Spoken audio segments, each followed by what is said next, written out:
El ferrocarril Coahuila y Zacatecas, llamado también el Coahuilita. El tren fue una idea de don Guillermo Purcell, prominente empresario saltillense con negocios mineros en Concha del Oro, quien buscaba una forma de transportar mineral que a la larga terminó por unir a dos poblados.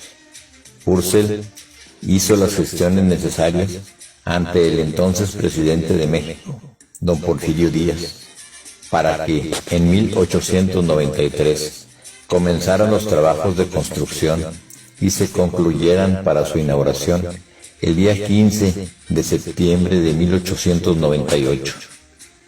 En aquel momento tan importante estuvieron presentes los gobernadores de Coahuila y Zacatecas, Miguel Cárdenas y Jesús Arechiga, respectivamente. También los primeros jefes de estación, por Saltillo, Francisco Montijano, y por Concepción del Oro, Salvador L. Trujillo. El Coahuila y Zacatecas era un tren de vía angosta que viajaba a una velocidad promedio de 40 kilómetros por hora. Realizaba 2 recorridos diarios, el primero a las 7 de la mañana de Saltillo a Concepción del Oro, a donde llegaba a las 12 de mediodía, para partir nuevamente a la 1 p.m. con destino a la capital de Coahuila, a donde llegaba a las 6 de la tarde. En Saltillo, el Coahuilita entraba por la calle lo que es Felipe Berriozábal hoy, hasta el llamado Parque La Maquinita, para después regresar de reversa, pasando por el Puente Negro para así entrar a su estación.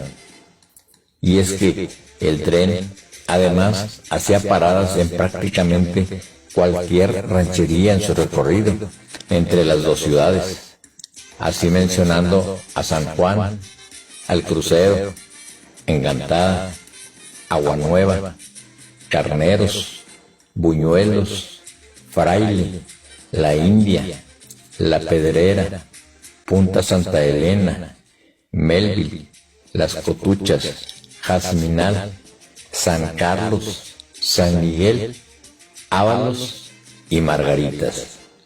Pero, además, se interconectaba con Bonanza, Canutillo, Jesús María, San Pedro y Terminal de Providencia, ramales en su época importantes por el transporte de los productos locales. En Ábalos trabajó con Peñoles, alternando cargas de la vía minera de 2 pies con las locomotoras número 1 y número 2 de Orenstein and Coppel, pequeñas mallet de 2 pies de escantillón. Una se conserva aún frente a la estación de Saltillo, Coahuila. Hacer el viaje de 5 horas en el ferrocarril entre Saltillo y Concha del Oro era toda una odisea, según relatan algunas personas que fueron asiduos viajeros.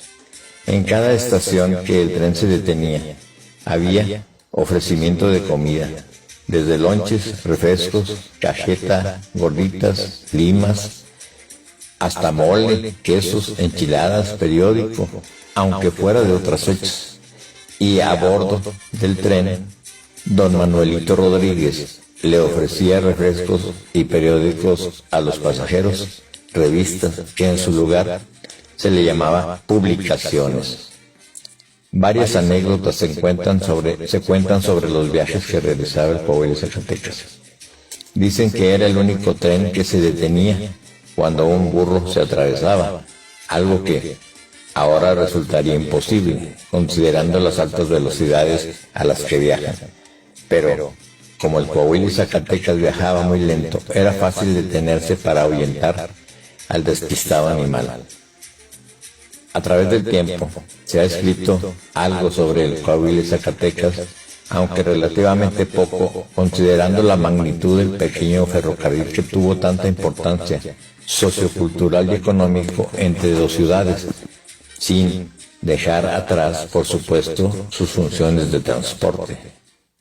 A lo largo de su vida sufrió cambios importantes, algunos de tecnología y otros de operaciones que involucraban cambios en su administración.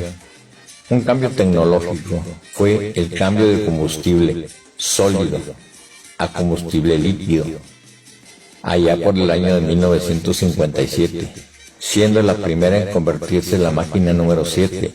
Inmediatamente se vio el efecto benéfico en la penosa operación de palear el carbón. Quedaban solo 3 pequeñas máquinas del ramal Peñoles-Ábalos y la Leonor de Sabinas, últimas máquinas en usar carbón en México hasta los años 60. Para el 17 de abril de 1959, la Casa Purcell, administradora del ferrocarril, lo declaró incosteable y anunció el cierre de sus operaciones, pero intervino el gobierno federal, rescatando al ferrocarril y operándolo como Ferrocarril Coahuila y Zacatecas Administración Gobierno, que a través de la Secretaría de Comunicaciones y Transportes quedó al frente como gerente el ingeniero Gelacio Luna. El dinámico ingeniero inmediatamente hizo cambios notables al percatarse que el equipo ya estaba muy viejo e inclusive había locomotoras fuera de servicio, así como carros de carga, trayendo en préstamo del Ferrocarril Nacional de México de Nonoalco las locomotoras de vapor números 279 y 261 en ese mismo año, y en 1960 la 273, así como equipo de transporte consistente en 3 carros de pasajeros, conocidos muy popularmente como pambazos, plataformas también y carros cerrados metálicos. Algunos fueron traídos del ferrocarril interoceánico, que también era de vía angosta. Aunque la Casa Purcell ya había considerado el cambio del equipo de arrastre por máquinas diésel y tenía cotizaciones de estas, fue nuevamente don Gelacio Luna quien gestionó y adquirió 4 máquinas EMD G8 electrodiesel para el arrastre del equipo. Las primeras adquiridas fueron en 1960, numeradas como 800 y 801. En 1964 fue la número 802 y en 1968 la potente 803.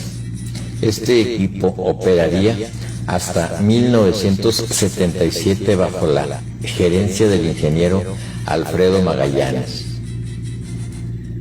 A pesar de los grandes esfuerzos, el ferrocarril estaba condenado. La vía angosta, que fue siempre su talón de Aquiles, aunado a la baja producción de las minas, provocada